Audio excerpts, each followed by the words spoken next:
विष्णुपाद परमहंस परिव्रजकाचार्य अष्टोत्तर शत श्री श्रीमद् अभयचरणारविंद भक्ति वेदांत स्वामी प्रभुपाद की अनंत कोटि वैष्णव विंद की तरंतरा श्रीमद् भागवतम की हिताय गौर प्रेमानंदे। ओम नमो भगवते वासुदेवाय। ओम नमो भगवते वासुदेवाय। ओम नमो भगवते वासुदेवाय। श्रीमद् भागवतम स्कंद 1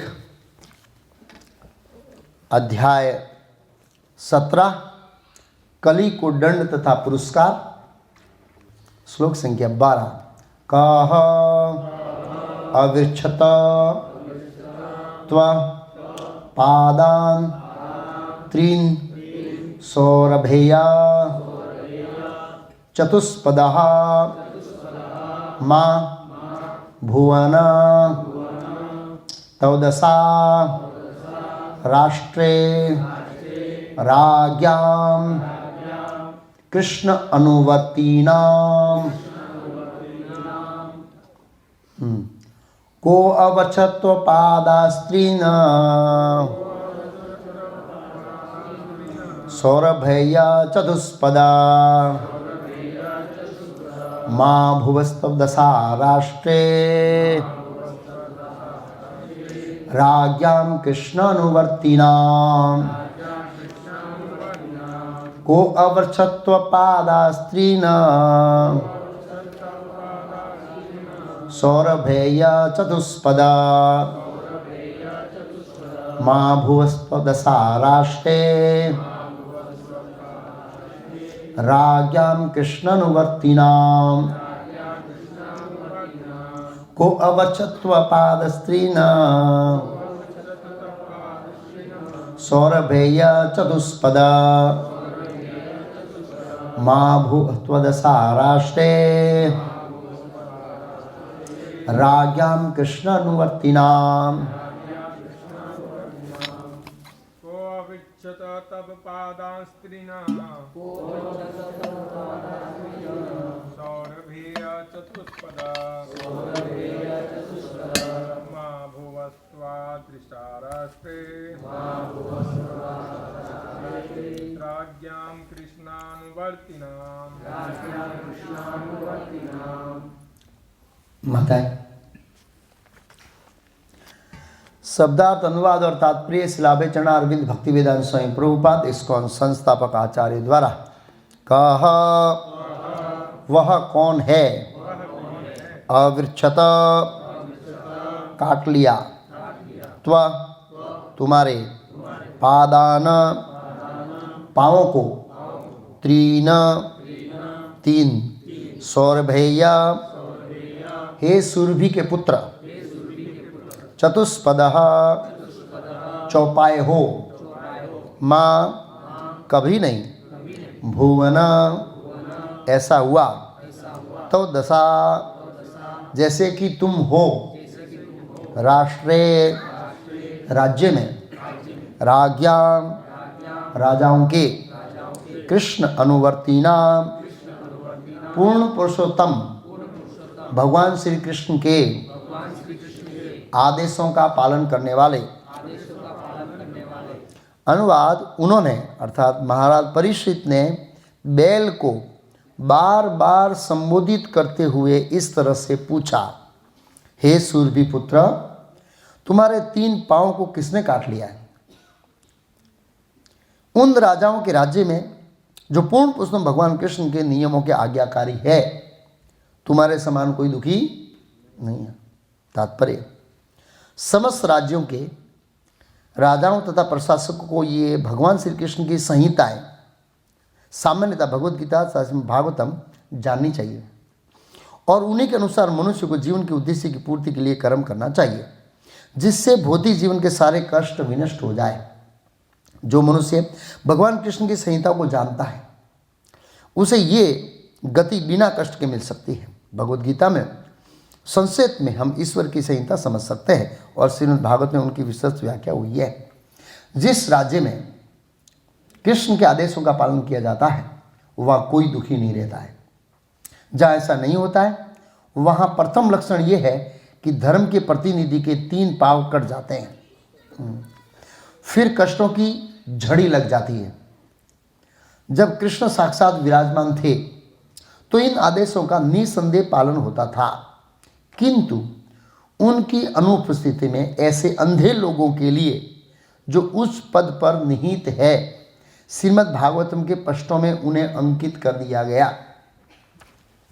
ओम ज्ञानतिमिरान्धस्य ज्ञानाञ्जनशलाकया चक्षुरुन्मीलितं येन तस्मै श्रीगुरुवे नमः।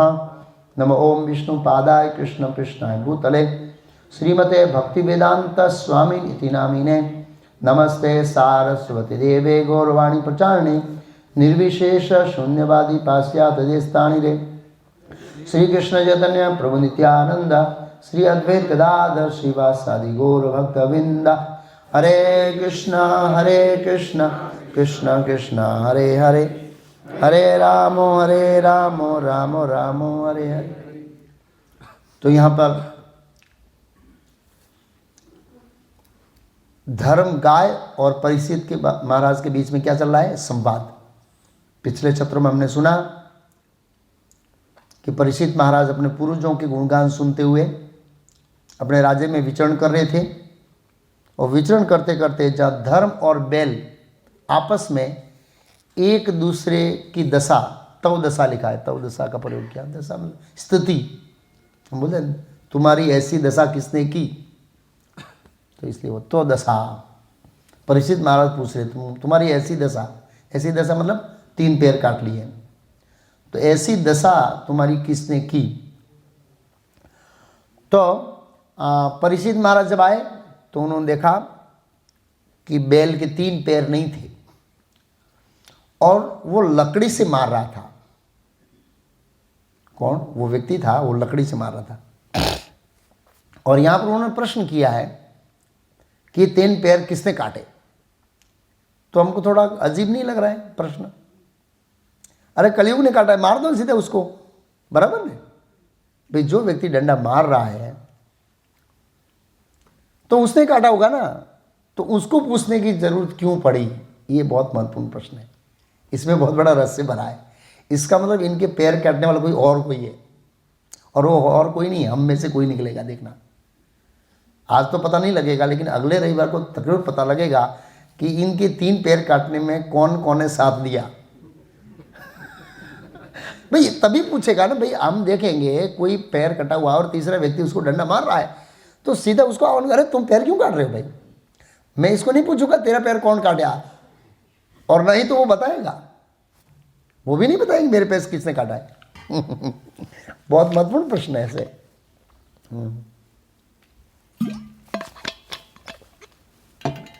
तो परीक्षित महाराज ऐसे कोई मूर्ख तो थे नहीं कि उन्होंने इस तरह से प्रश्न किया। इस स्त्री को स्पष्ट अपनी आंखों से देखते हुए, भाई तुम्हारे 3 पैर किसने काटे? अरे भाई ये काट रहा है ना, इसमें पूछने की क्या जरूरत है मेरे पैर किसने काटे? लेकिन उसमें ऐसा लिखा है, उसमें वो मार रहा था, उसने पैर काटा नहीं। ये याद रखना, क्या लिखा था उसमें? वो डंडे से मारा, डंडे शब्द का प्रयोग हुआ, पीछे हम समझे ना, डंडे से मार रहा था और उसके 3 पैर कटे हुए थे ऑलरेडी। तो निसंदेह वो भी उसमें शामिल तो था, लेकिन उसके साथ कोई और होने चाहिए। ये परीक्षित महाराज का प्रश्न संदेश देता है हमको कि उनको पैर काटने में और किसी का साथ होना चाहिए। देखते हैं कौन सब मिलकर काट रहे हैं, ऐसे कौन कौन शामिल होते हैं। तो उन्होंने पूछा कौन है वो? अवर्क्षत, काट लिया। तो पादांतरीन, तो पादांतरीन 3 पैर। सौरभे में सौरभी के पुत्र, सूरभी के पुत्र, सूरभी गाय के पुत्र है बैल। चतुष्पद, एक समय आप 4 पैरों पर खड़ा हुआ करते थे। भूस्तदशा राष्ट्रे, मेरे राज्य में आपकी ऐसी दशा किसने की? राज्याम कृष्ण अनुवर्ती नाम शब्द इसमें बहुत महत्वपूर्ण है। मोबाइल प्लीज साइलेंट में। क्यों? राज्याम कृष्ण अनुवर्ती नाम, कृष्ण अनुवर्ती नाम मतलब जो कृष्ण के नियमों का पालन करने वाले राजा के राज्य में ऐसी परिस्थिति हुई है। सामान्य व्यक्ति के राज्य में ऐसी स्थिति हुई होती तो वो उनको अचंभा नहीं होता, लेकिन उनका कहना है था राज्ञाम कृष्ण अनुवर्ती नाम। इनडायरेक्टली वो अपने बारे में बोल रहे हैं, सीधा नहीं बोला है, लेकिन जो कृष्ण के नियमों का पालन करने वाला राजा है, राज्य राजा, उनके राज्य में ऐसा हुआ। तुम्हारे समान मैं किसी को दुखी देख नहीं रहा हूं।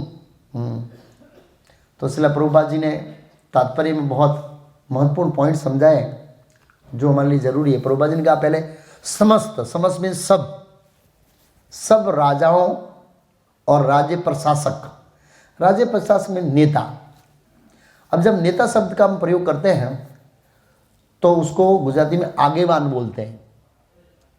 नेता हम उसको कह सकते हैं कि जिसके नीचे कोई है और जिसको देख के कोई पीछे चल रहा है। तो ऋषभदेव भगवान ने अपने उपदेश में बहुत सारे लोगों को नेता बताया है, शिक्षक को नेता बताया है उन्होंने। क्यों? क्योंकि उसके पीछे स्टूडेंट चलते हैं और वो विद्यार्थी है, उनकी जवाबदारी है उनके पीछे।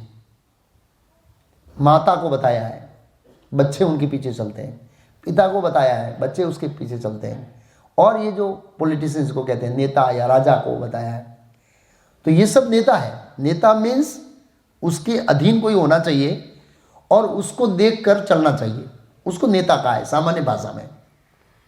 तो प्रभुपाद जी ने कहा समस्त राज्य के राजाओं और नेताओं को भगवान कृष्ण की संहिताएं, सामान्य भगवत गीता और भागवतम को जाननी चाहिए। संहिता का अर्थ है समहित, संहिता का अर्थ होता है ऐसा सम्यक हित, सम्यक रूप से सम्मिलित हित, जो सबके हित की बात कहे, जिसमें सबका हित लिखा हो, ऐसी संहिता जाननी चाहिए, उनके बारे में जानना चाहिए। और श्रीमद् भागवतम को कौन सी संहिता का है?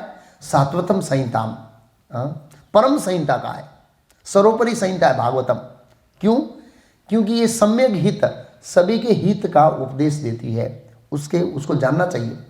और उसे जानने से क्या होगा? तो प्रभुपाद जी कहते हैं मनुष्य जीवन का जो उद्देश्य है उसकी पूर्ति होगी। सभी को जानना चाहिए। क्यों जानना चाहिए? और हम देखते हैं कि भगवत गीता राजाओं के लिए है, नेताओं के लिए भगवत गीता वास्तव में कहाँ पर लिखा? भगवान कृष्ण ने बोला एवं परंपरा प्राप्तम इदम राज ऋषियों विदु। किस शब्द का प्रयोग किया भगवान ने? राज ऋषियों के लिए। जो राजा मतलब नेता, नेता मीन्स मैंने पहले ही बताया, जब हम किसी नेता शब्द का प्रयोग करते हैं और इंग्लिश में कहते हैं लीडर, लीडर मीन्स पीछे कोई होना चाहिए। अगर लीडर है और पीछे कोई चलने वाला नहीं है तो वो लीडर नहीं है। अब वो एक चले कि दो चले उससे कोई फर्क नहीं पड़ता है, लेकिन अगर एक व्यक्ति भी उसके पीछे चलता है तो वो लीडर है। भाई किसी परिवार में एक ही बेटा है तो भी माता पिता दोनों लीडर हैं, क्योंकि उसके पीछे कोई प्रजा चल रही है और उसका उत्तरदायी उसको मार्गदर्शन देता है। इसलिए ऋषभदेव भगवान कहते हैं वहाँ पर कि अगर अपने अधीन जो है, हाँ, उनका उद्धार करने में सक्षम नहीं है तो ना किसी को माता बनना चाहिए, ना किसी को गुरु बनना चाहिए, ना किसी को पिता बनना चाहिए और ना किसी को शिक्षक बनना चाहिए, इत्यादि नहीं बनना चाहिए उसको। तो उनका कर्तव्य है।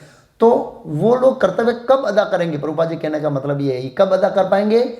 जब वे लोग कृष्ण की दी हुई संहिताओं का पालन करें। कृष्ण की संहिता क्या है? प्रभुपाद जी बोला भगवत गीता और भागवतम। भगवत गीता संस्कृत में और वही विस्तार से कहाँ पर है?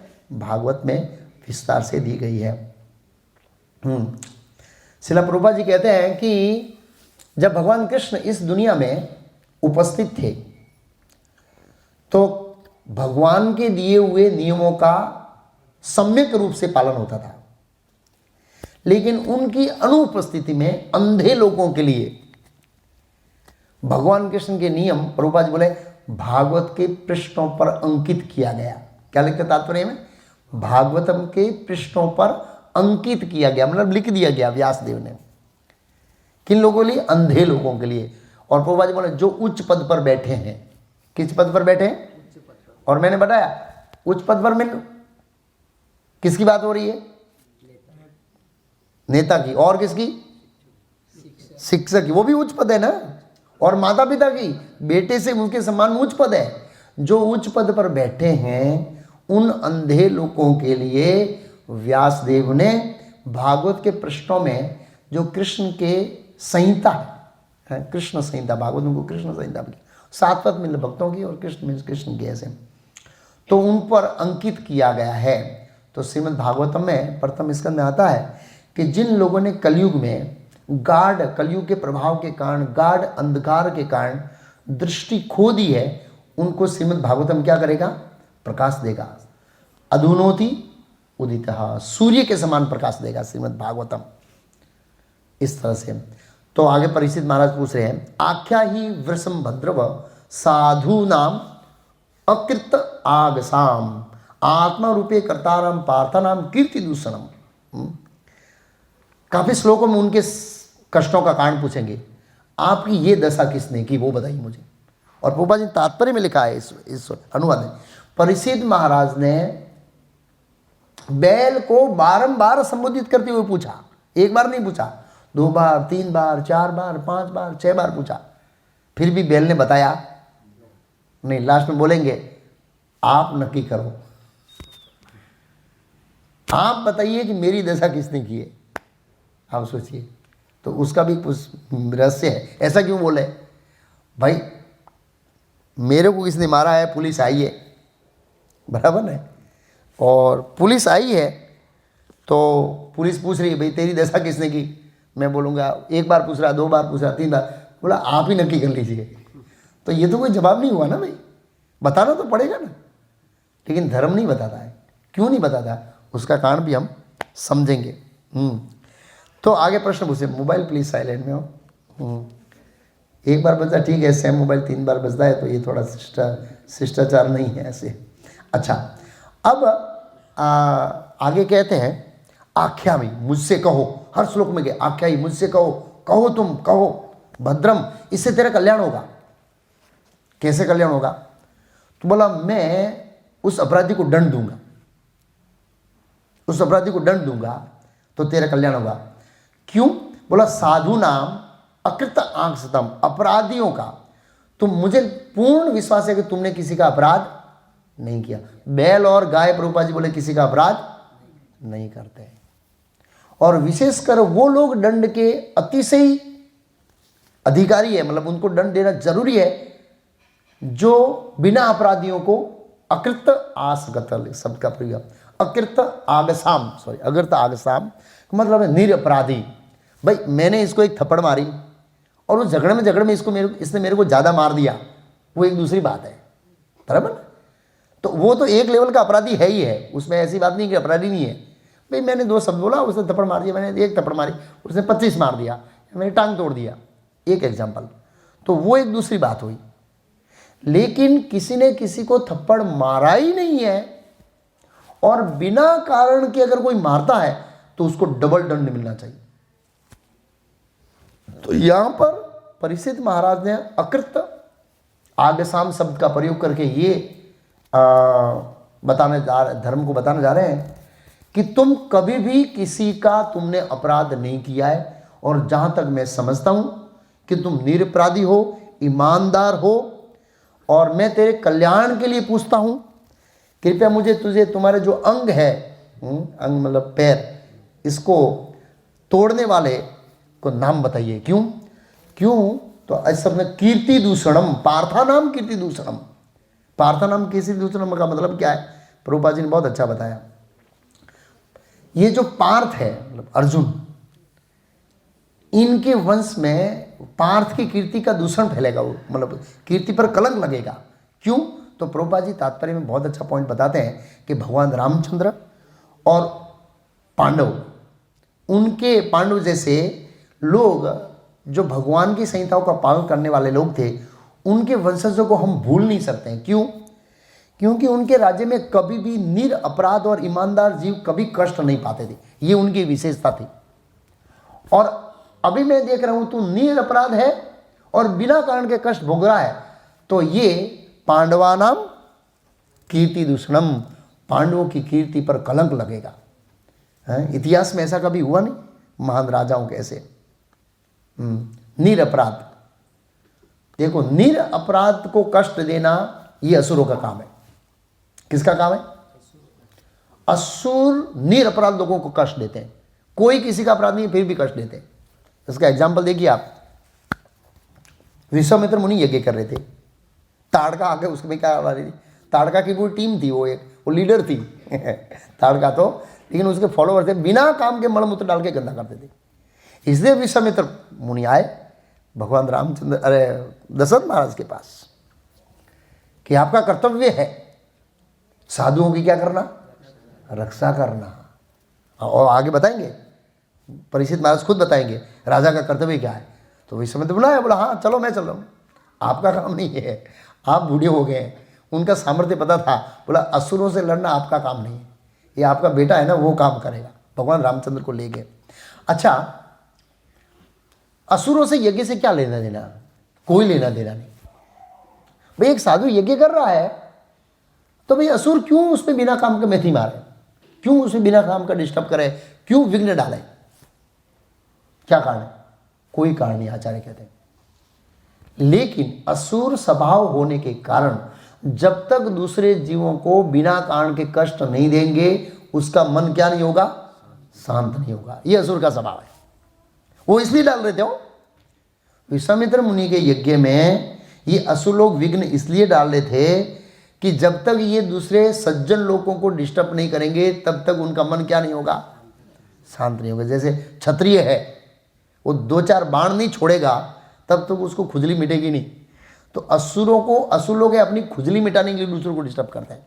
हाँ, ऐसा देखा गया, बिना कारण, कोई लेना देना नहीं था उनका। विश्वामित्र ने उसका कुछ बिगाड़ा नहीं था, विश्वामित्र कुछ बिगाड़ा नहीं था उनका, जो ताड़का इत्यादि का कुछ कोई डिस्टर्ब नहीं किया। वो अपना ये कर रहे, भजन कर रहे थे। अब देखो, वो तो त्रेता युग था। त्रेता युग का मतलब, भजन का मतलब क्या, यज्ञ। जैसे अभी हम माला करें और कोई आके हमारे माला को ऐसे तोड़े बिना कारण के क्या कारण के, बिना कारण के, तो समझ लेना वो कौन है, असुर है। बिना कारण के तोड़ते हैं, मतलब सीधी रीति नहीं तोड़ते हैं, इनडायरेक्टली तोड़ते हैं। जब हम भक्ति करते हैं तो घर वाला के आंसू से भाई आ तो कहीं उम्र से तारी, એટલે समझना उसकी माला तोड़ना शुरू कर दिया। हमारे भक्त विजय को पता है, एक अंकलेश्वर में एक भक्त आ रहे थे, सज्जन थे, मतलब अच्छी वो थे, समझदार थे, लेकिन उनके परिवार वालों ने और संबंधियों ने भड़काया तो भक्ति छोड़ दिया, मंदिर आना छोड़ दिया, सत्संग आना छोड़ दिया। तो वो सब किसकी श्रेणी में आते हैं, क्षमा करना किसकी श्रेणी, असुर बिना काम। अरे भाई वो भक्ति कर रहा है बेचारा, अपने उद्धार कर रहा है अपने आत्मा का, और तुम जाके असुरों की तरह क्या डालते हो, ये सब दूषण डालते हो। क्या डालते हो? हाँ, कई बार ठीक है भक्ति में आगे तो अच्छी बात है, थोड़ा आगे बढ़ रहे हैं तो अभी दूसरे, इससे आगे नहीं जाना है। मंदिर में जाओ बराबर है, बहुत डीप में नहीं जाना है। कभी कभी रविवार छुट्टी हो, कोई गेस्ट वेस्ट ना आए हो, नवरा हो आए तो ऑटो मारी हो, इनमें कोई तकलीफ नहीं है। पर सब संसार के काम छोड़कर, संसार का भोग छोड़कर, हाँ इतना तू कमा सकता है, रविवार को भी चालू रख दुकान, हाँ ग्राहक दूसरी जगह चले जाएंगे, 1 सेकंड भी दुकान बंद नहीं चाहिए, ये सब छोड़कर तू जा रहा है ना, ये गलत है। इस तरह से भड़काते हैं और हम उससे प्रभावित हो जाते हैं, उस वातावरण से। और क्या करते हैं, धीरे धीरे माला। एक बार एक बहुत अमीर परिवार के व्यक्ति थे और वो अच्छा खासा कमाते हैं, ऐसा नहीं कमाते, फिर भी उसकी माँ बोली बेटा ध्यान रखना, हमारी आवक जो है पहले से कम नहीं होनी चाहिए, मतलब करोड़ों पड़ी उसकी चिंता नहीं, कम नहीं, क्योंकि ये तो हमारी कीर्ति का सवाल है। और दूसरा, आजकल तू अमेरिका नहीं जा रहा है घूमने के लिए, विदेश घूमने, वो जा, भक्ति कर, कोई प्रॉब्लम नहीं है, लेकिन ये थोड़ा घूमना वूमना, ये शोबाजी भी होना चाहिए ताकि समाज को लगे कि हमारे पास क्या है, पैसे। तो इस तरह उड़ाएगा नहीं तो समाज को लगेगा कि ये लोग कंगाल हो गए हैं, गरीब हो गए हैं, इसलिए आजकल अमेरिका घूमने नहीं जा रहा है। हाँ थोड़ा घूमने जा, व्हाट्सएप फेसबुक फोटो डाल तो समाज में पता लगेगा कि हाँ ये घूम रहा है, खूब कमा रहा है, ये शो होना चाहिए। तो इस तरह से व्यक्तियों को क्या किया जाता है, ये सूक्ष्म रूप से असुर वृत्ति जो है उसके असुर विचारों से हमको प्रभावित कर देते हैं। क्या करते हैं? और हम उससे प्रभावित हो जाते हैं और धीरे धीरे भक्ति को क्या करते हैं, छोड़ देते हैं, रियल छोड़ देते हैं। और देखा गया ऐसे, व्यवहारिक रूप से देखा गया। और छोड़ते नहीं है तो कम से कम क्या कर देते हैं, कम, बस माला लटका लिया, कभी कभी चक्कर लगाते हैं, तिलक देते हैं, ऐसा लगता है हाँ आज हरे कृष्णा भक्ति मंच है, क्या है इस तरह से। तो भुलाया नहीं जा सकता भगवान राम का राज्य और क्या बोले पांडवों का राज्य, क्योंकि उनके राज्य में निर्दोष और ईमानदार व्यक्तियों को कष्ट भुगतना नहीं पड़ता था।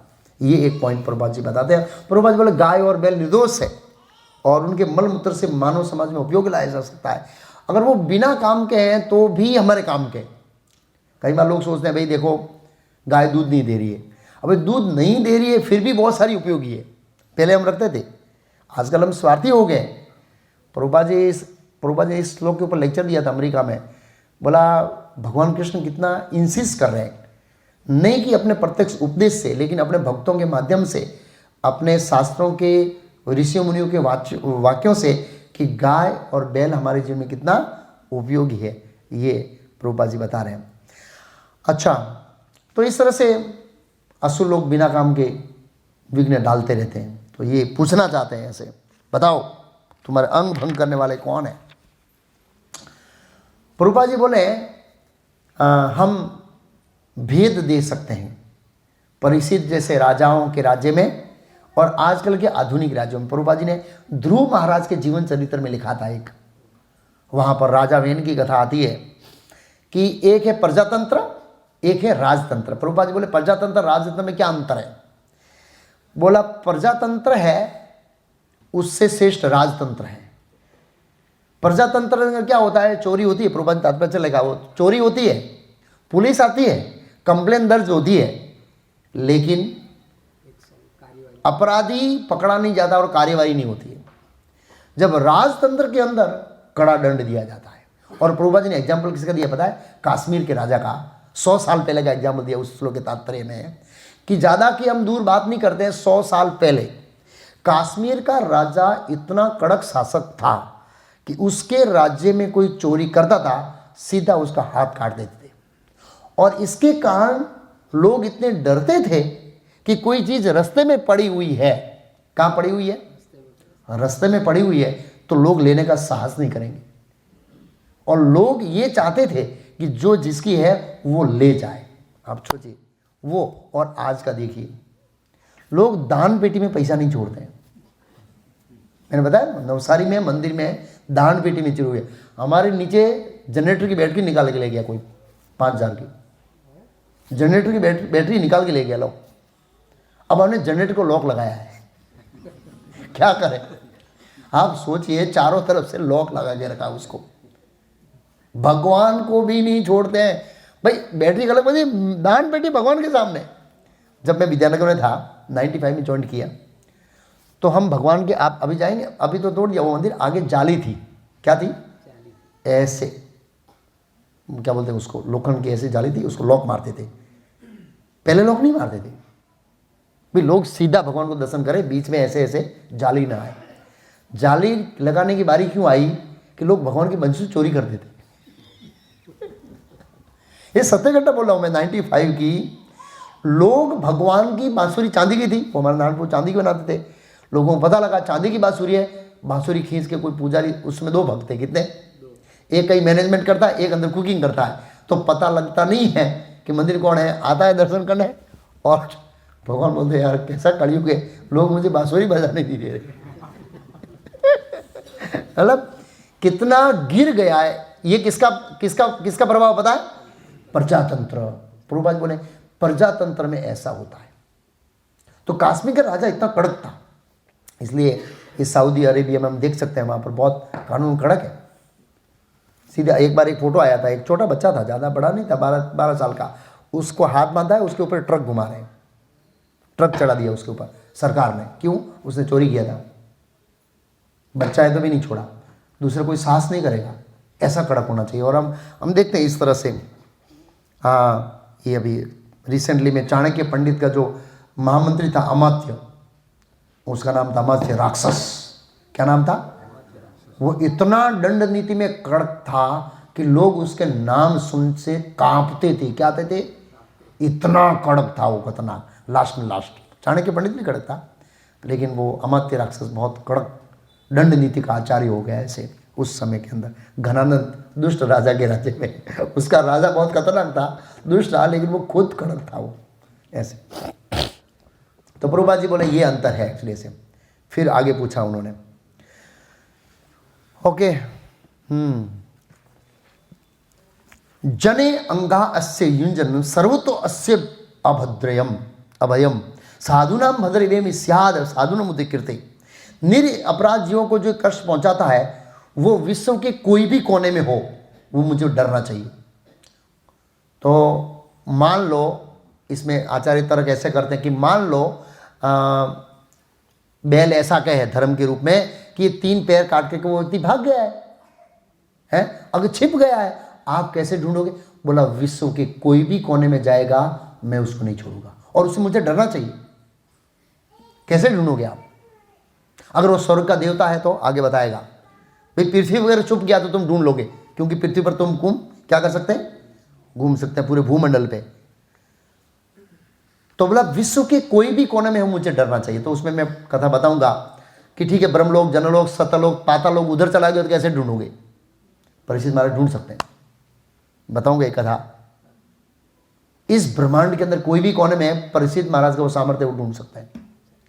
यस, वो आगे आएगा प्रसंग। ओके, तो उससे चाहिए कि जहां कहीं भी हो मुझे डर है। दुष्टों का दमन करने से निरअपराध व्यक्ति को स्वतः लाभ पहुंचता है। कैसे व्यक्ति को? जो लोग निरअपराध है, जिसने किसी का अपराध नहीं किया है, उनको स्वतः लाभ होता है। किसको? जो दुष्ट है उनका दमन करने से। क्यों लाभ पहुंचता? भाई क्या फायदा होगा? भाई मैं निरपराधी हूं और ये दुष्ट है और ये राजा है, इस राजा ने इनको दमन किया है, तो मुझे फायदा क्या होगा?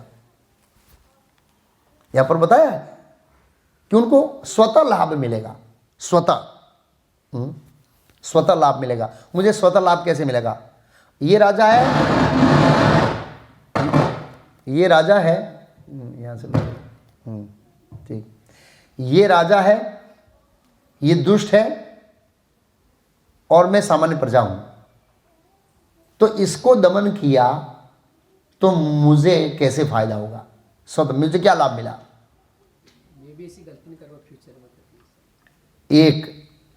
एक दृष्टिकोण। दूसरा और भी है, फ्यूचर में मैं भी इसके जैसी गलती नहीं करूंगा। दूसरा है कि मैं शांति से जीवन, भक्ति वाला जीवन हो या नैतिक जीवन हो। क्यों? जब दुष्ट लोग राज्य के अंदर पनपते हैं तो कोई भी इस राज्य में शांति से नहीं रहता है। बराबर।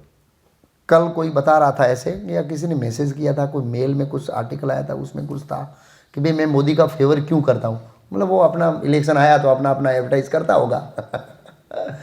क्योंकि आप देखिए, जब से मोदी प्रधानमंत्री बने हैं, कश्मीर में बमबारी बंद हो गई आतंकवादियों की। बात तो प्रैक्टिकल सही है भाई। आतंकवाद हम देखते हैं उनसे पहले बहुत हुआ करते थे। क्यों? क्योंकि प्रभुपाद जी ने तात्पर्य कई बार लिखा, अगर राजा कड़क न हो तो ये असुर पनपते रहेंगे। तो हम देखते हैं इस तरह से कौमवाद, इस तरह से काफ़ी इस तरह से शांति से। नहीं तो मुझे पता है, जब तक मैं अहमदाबाद में था, अहमदाबाद में था उससे पहले थोड़ा टाइम, और फिर विजयनगर आया तो मैं रेगुलर बेस पर सुनता था कि अहमदाबाद में सरसपुर के अंदर कर्फ्यू है। अहमदाबाद के अंदर रेगुलर बेस पर क्या लगता था? कर्फ्यू। अभी आपने सुना है 5 सालों में कहीं कर्फ्यू लगाओ? अहमदाबाद में रेगुलर बेस पर नियमित रूप से कर्फ्यू लगा रहता था। क्यों? क्योंकि हल्ला होता था। क्यों?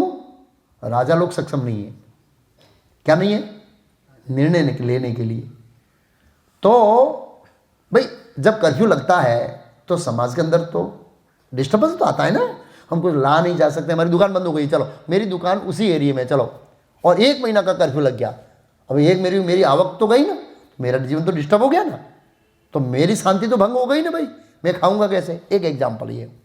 तो इस तरह से दुष्टों का दमन करने से निरअपराध व्यक्ति को स्वतः लाभ पहुंचता है। तो मान लो 2 प्रश्न करें, उससे पहले इस तात्पर्य में प्रभुपाद जी ने पॉइंट बहुत अच्छा लिखा, ये सेम पॉइंट लिखा। प्रभुपाद जी ने कहा जब दुष्टों को दमन किया जाता है तो भद्रता, भद्र बोलते हैं, भद्र मीन्स बिना काम के दूसरे व्यक्ति को कष्ट नहीं देना, उसको भद्रता कहा है।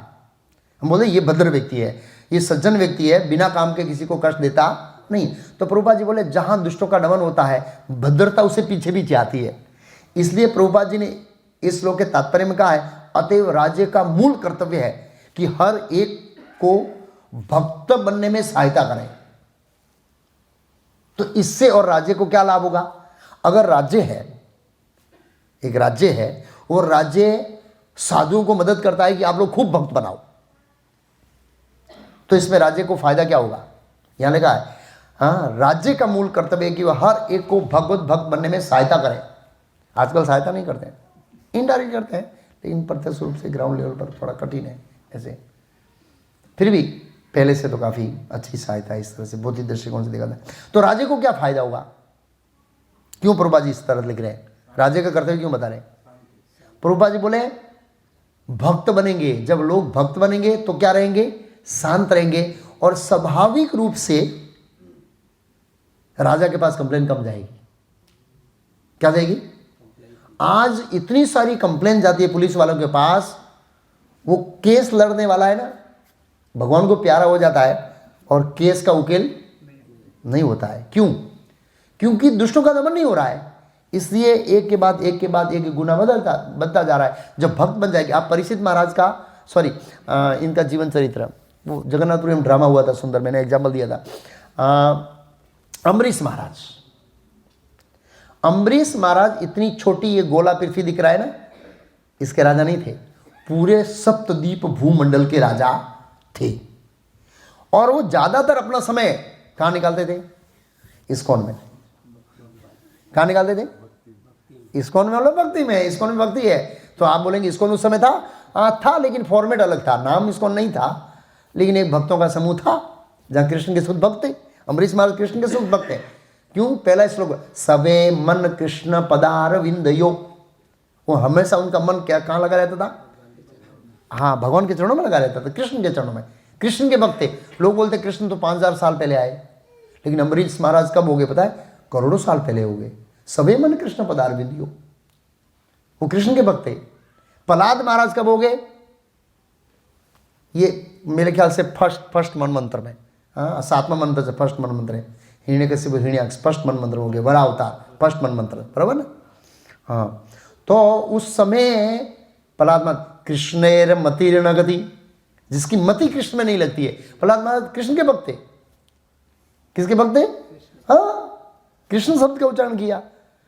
जो अज्ञानी है, अज्ञानी मतलब शास्त्रों के ज्ञाता है, भौतिक दृष्टिकोण शास्त्रों को जानते हैं, लेकिन बोले कृष्ण तो अभी आए, अभी नहीं आए भाई, कृष्ण तो सनातन काल से अस्तित्व में। तुमको शास्त्रों का पक्का ज्ञान नहीं है, इसलिए हाँ लोग गीता पर उपदेश वाले बोले कृष्ण 5000 साल पहले नहीं थे। कृष्ण 5000 से भागवत में लिखा है, बहुत जगह पर ऐसा कृष्ण शब्द का प्रयोग किया है, करोड़ों करोड़ों साल पहले की घटनाओं के अंदर ऐसे। तो कृष्ण भक्त में परिस्थिति अम्बरीश महाराज भगवान के मान भक्त थे। तो आपको प्रश्न लगता है कि भाई इतने बड़े राजा होंगे तो फिर इतनी समस्या का समाधान कैसे करते होंगे और इतना भक्ति में कैसे समय निकालते हैं? हम तो एक छोटी सी फैक्ट्री लेके बैठते हैं, उसमें इतनी सारी झंझट, और आते आते बोलते हैं प्रभु जी आज मैं सत्संग में नहीं आ पाऊंगा, फैक्ट्री में लेट हो जाएगा, आप मेरी सेवा दूसरे को दे देना। भाई उसकी सेवा की जवाबदारी है 6 बजे आके झाड़ू मारना, वो बिछाना, ये करना, वो करना, साउंड सिस्टम सेट करना। वहाँ सेंटर पर होता है तो कई बार वामन को मैसेज आता है मैं लेट नहीं आऊँगा, क्यों? मैं कंपनी में बहुत सारी समस्या आई है। तो आप सोचे हम लोग को 100 बाई 100 फैक्ट्री या 100 बाई 100 मीटर की फैक्ट्री ले बैठे, उसमें इतनी सारी समस्या है, तो उनके पास कितनी सारी समस्या होगी, तो भजन में समय कैसे निकालते थे? क्या जवाब उसका? उनके पास समस्या आती ही नहीं थी। क्यों? समस्या होती ही नहीं थी। क्यों? सब भक्त थे। वेंकुट के अंदर प्रभुपाद जी बोला कोई समस्या नहीं है। क्यों? पूर्ण कृष्ण भावना मिलते हैं। जब हम पूर्ण कृष्ण भावना, प्रभुपाद जी के पास बहुत सारे पत्र आते थे समस्याओं के, प्रभुपाद जी हमेशा सभी पत्र के नीचे यही लिखते थे, अगर आप 16 माला नियमित करेंगे, श्रीमद् भागवतम पढ़ेंगे और 4 नियम का पालन करेंगे, जीवन में कोई समस्या नहीं आएगी। सभी समस्याओं का फल प्रभुपाद जी हल यही देते थे, 16 माला, 4 नियम का पालन और भक्तों को संग इत्यादि जो भी बेसिक सभी समस्याओं का मूल कारण है कृष्ण भक्ति का भाव। अम्बरीश महाराज के पास कृष्ण भक्ति थी। वो भक्ति थी नहीं, वो ऐसे नियम बनाए कि नीचे भी लोग भक्ति करें। मैंने महाभारत से बताया था, एक बार एक राजा था, कंपलसरी नियम, एकादशी नहीं करने वाले को फांसी दंड दिया जाएगा, और कुछ नहीं है। राजा रुक्मांगद महाभारत में बताया, फांसी दंड, ऐसे नियम कंपलसरी थे। और उनको पता है राजा को, ये कृष्ण भक्ति करेंगे तो कोई समस्या नहीं आएगी। आप देखना कैसे समस्या का अंत होगा, प्रैक्टिकल यहाँ पर हम चर्चा करेंगे, इसके एंड में समझाएंगे, पहुँच जाएंगे वहाँ पर अगर, तो वो समझाएंगे कि यहाँ इतना कष्ट हो रहा है किसको, बैल को, फिर भी वो कंप्लेन नहीं लिखा रहा है। भाई कंप्लेन लिखाएगा मेरे पास समस्या आएगी। आज 100 लोग 100 कंप्लेन लेकर आएगे तो मेरे को समस्या होगी, इसका सॉल्व करो, भाई कौन है तुमको मारा, लाओ बुलाओ, इसको बुलाओ, उसको बुलाओ, इसका करो, जाओ नोटिस दो, उसको बजाओ, ये बजाओ, साक्षी ले आओ मेरे पास, और मैं साक्षियों को सुनूंगा, 1000 समस्या होगी। लेकिन यहाँ पर कंप्लेन नहीं कर रहे हैं। छोटा मोटा दुख होता था, ऐसा नहीं होता था। पूर्ण तो ऐसा 100% बौद्धिक जगत में तो वेंकुट जैसा वातावरण नहीं था, लेकिन लोग सहन कर लेते थे। क्या कर लेते थे, छोटे मोटे, मेजर होते थे लेकिन मेजर समस्या होती ही नहीं थी। क्यों, कृष्ण भक्ति होने के कारण। तो ये फायदा है, इसलिए राजे को फायदा होगा कि इतना सारा झंझट है वो कम होगा, शांति से आप भजन कर सकते हैं। राजा जितना भजन हम करते हैं, जितना भजन सामान्य व्यक्ति करता है वो कर सकता है। तो ये किसके ऊपर लागू पड़ता है पता है, हमारे प्रधानमंत्री ऊपर लागू नहीं पड़ता है, जो लीडर है इस्कॉन के उनको भी लागू पड़ता है। हाँ, जो टेम्पल प्रेसिडेंट है, कमांडर है, उनको भी लागू पड़ता है। अगर उसके अधीन लोग गंभीर से भक्ति करते रहते हैं तो भक्तों में कोई समस्या आएगी नहीं। हाँ, प्रभुपद इनका है कि अगर भक्त लोग गंभीरता से कृष्ण भक्ति करते हैं तो कोई समस्या आएगी नहीं, छोटी मोटी आएगी वो ऑटोमेटिक सुलझ जाएगी, ये कहना। अच्छा, मान लो परीक्षित महाराज पूछे, सॉरी धर्म के, कि मैं मेरे दुख का कारण बता दूंगा कौन है, मुझे पता तो है लेकिन मैं बता नहीं, फिर भी बता दूंगा। अगर सर्व का राजा देवराज इंद्र निकला तो उससे कैसे निपटोगे, क्योंकि वो तो शक्तिशाली है, सर्व कैसे जाओगे, ये पूछे तो जवाब दे रहे हैं परीक्षित महाराज। क्या कह रहे हैं, कह रहे अनांग सुईहा, अगर स्वर्ग का राजा इंद्र निरपराध को डर देता है, क्या शब्द का प्रिय, अनांग सूय भूतेषु यह आग कृतः निरंकुश आहारता अस्मि भुजम साक्षात अमृत्य अपि। अमृत्य अपि मीन्स देवताओं को अमर कहा है। क्यों अमर कहा है, क्योंकि हमारी तुलना में उनका जीवन बहुत लंबा है, इसलिए उनको अमर कहा है। अमृत्य अपि अंगदम, और वो भुजाओं से, बाजूबंद से क्यों ना हो, मैं मारूंगा उसको। ओके, प्रश्न होता है कि चलो देवराज इंद्र कहीं स्वर्ग में जाके छुप गया है, ब्रह्मलोक में जाके छुप गया है, कहीं पाताल में जाके छुप गया, तो परीक्षित महाराज को कैसे ढूंढेंगे भाई, उन्होंने चैलेंज तो दे दिया है, कैसे ढूंढेंगे। तो याद रखना चाहिए हमें कि ये जो भगवान के शुद्ध भक्त और जो राजा हुआ करते थे पहले, ये खाली शरीर से शक्तिशाली नहीं थे, भगवान ने उसको थर्ड आई बोलते हैं ना, थर्ड आई दिया है। वो स्कैनिंग करके 14 लोगों में देख सकते हैं ये निरपराधी कहाँ छुपा है। यस, ये सामर्थ्य रहता है। आप बोलेंगे ऐसा कोई राजा का उदाहरण, भागवत में आता है ऐसा राजा का उदाहरण, देखिए कौन है, किसी को याद आए तो बताइए। भागवत में एक ऐसा राजा थे जिन्होंने 14 लोगों को एक जगह बैठे बैठे छान लिया और उनको वो व्यक्ति नहीं मिला, अर्जुन। वो कथा आगे बताऊंगा, लेकिन उसका संबित अर्जुन द्वारका में था और वहां पर एक ब्राह्मण का पुत्र मर गया और कंप्लेन करने के लिए भगवान कृष्ण को आया। तो वो भगवान कृष्ण को भला बुरा कह रहा था, तो अर्जुन को सहन नहीं हुआ कि भाई आप भगवान को भला बुरा, मैं थोड़े सहन करूंगा, मैं भक्त हूं। अर्जुन बोले मेरे पास आ, तू, मैं तेरी समस्या का समाधान करूंगा। ठीक है, मुझे कोई आपत्ति नहीं है, क्या समस्या है, मेरा बच्चा जैसे जन्म लेता है मर जाता है, जैसे जन्म लेता है मर जाता है, और ये राजा का कर्तव्य है उसकी रक्षा करना। हाँ, आज या फिर जाके बोलेंगे मेरा बच्चा मर जाता, तेरे कर्तव्य है, तो पुलिस जेल में डाल देगी, चल। और उसमें समस्या, ये अंतर है आज के उसके युग में। हमें जानना चाहिए क्या था ऐसे पहले। तो वो गया और अर्जुन ने पूरा अपने पास तो दिव्यास्त्र थे, सब बाणों वाणों मंत्रों से पूरा घर को कवच बना दिया। जैसे बच्चा जन्मा और 2 4 5 सेकंड के लिए वो रोया और तुरंत गायब हो गया। गायब हो गया तो अर्जुन तुरंत स्कैनिंग किया सबसे, पातालोक, तलातल, महातल, रसातल, भूमंडल, भूअर लोग, स्वर्ग लोग, जनलोक, तपलोक, ब्रह्मलोक, 5 मिनट के अंदर फुल स्कैनिंग हो गया। कैसे किया?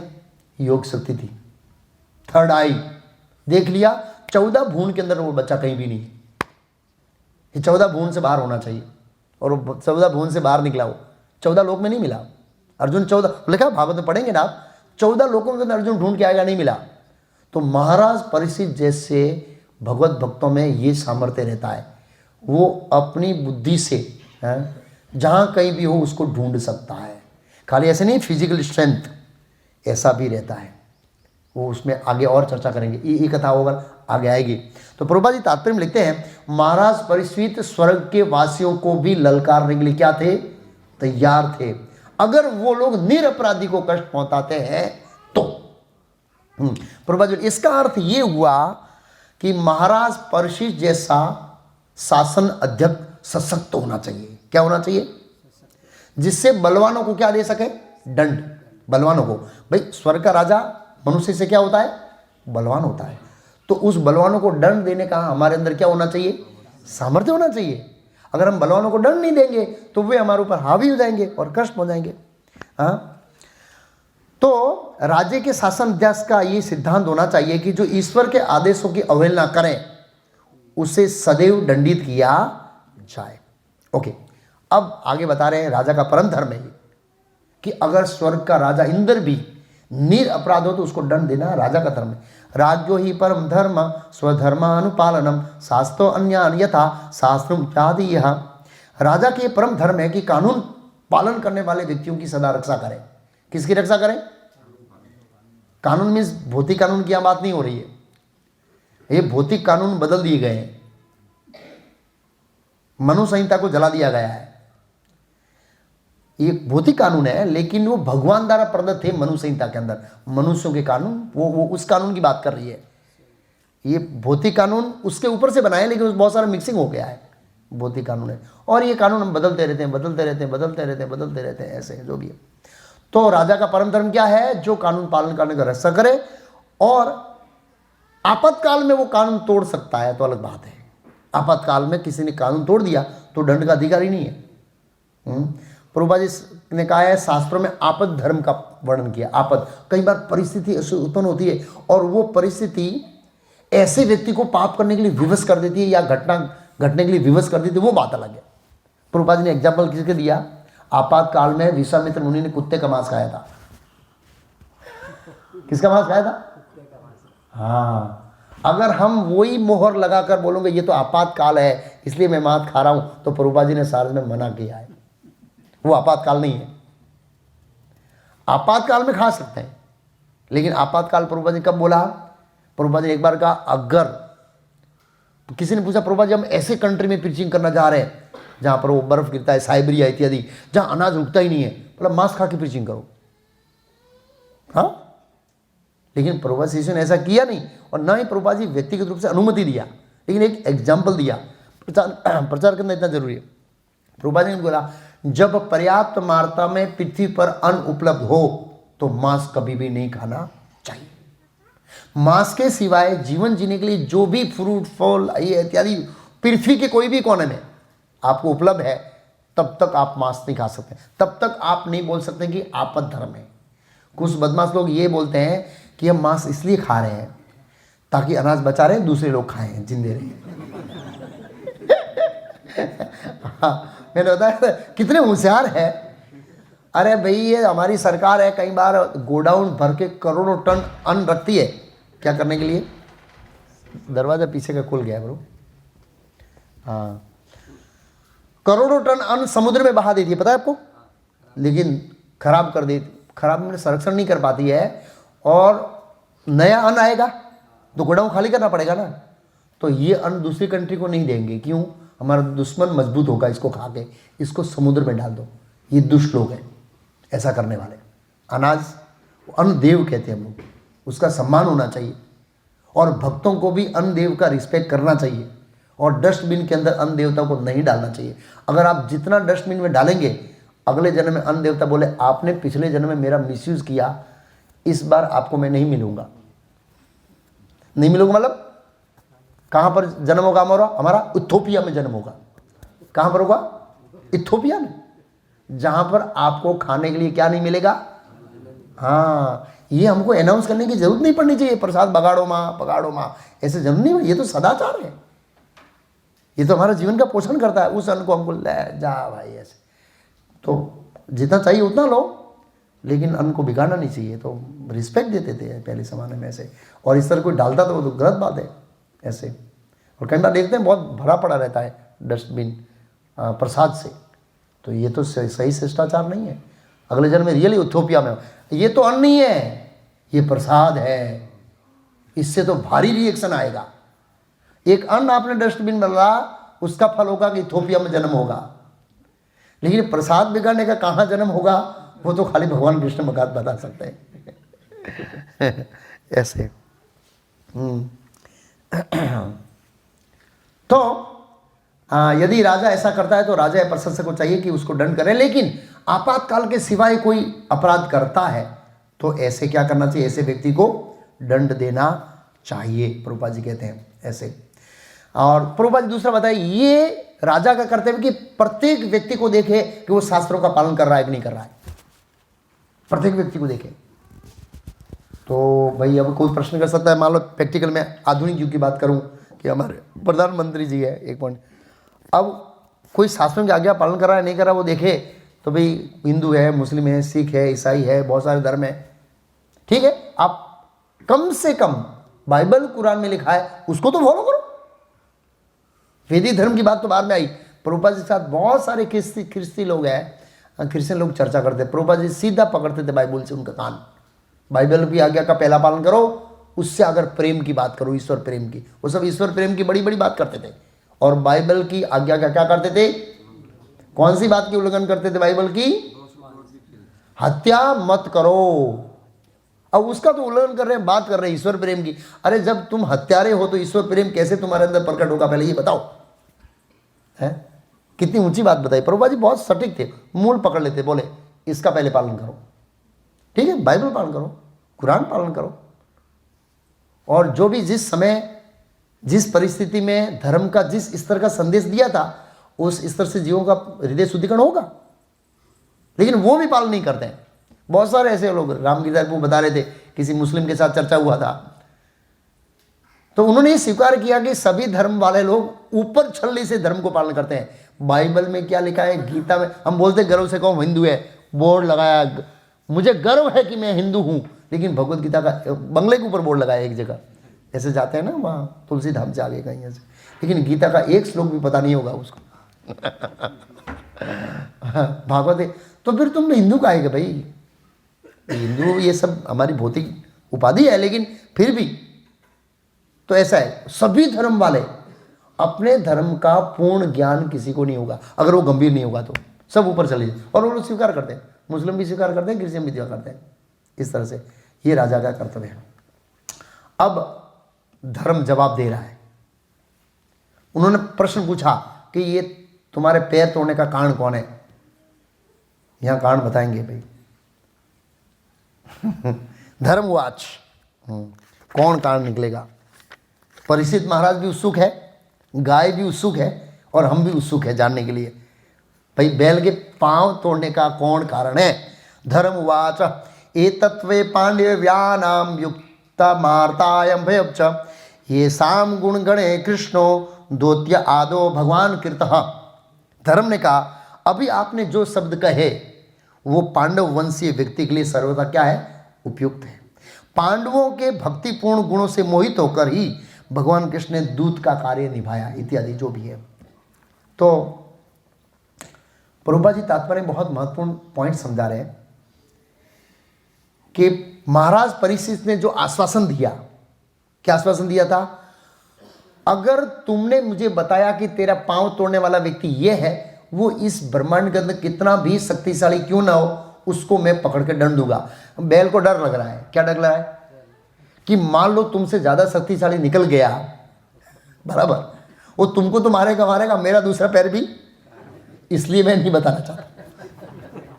एक कारण ये भी था, ये उनको डर था कि मान लो तेरे।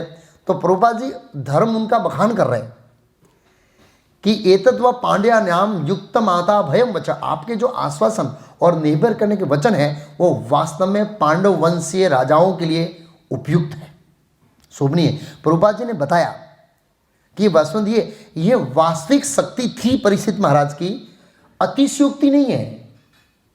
प्रभुपाद जी बोला ये परीक्षित महाराज के लिए अतिशयोक्ति नहीं है। कौन से शब्द? धर्म के शब्द।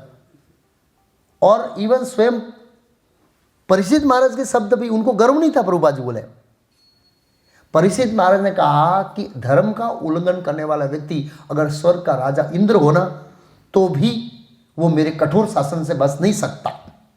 इस पर उनको गर्व नहीं था, वो सत्य बता रहे थे और वो इतने शक्तिशाली थे, वो इतने शक्तिशाली थे।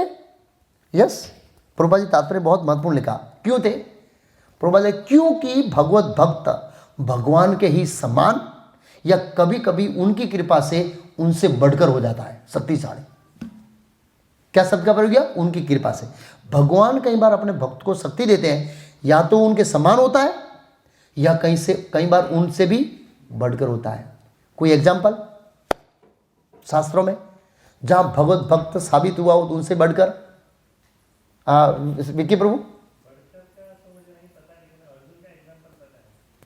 बढ़कर का है एग्जाम्पल पितामह भीष्म।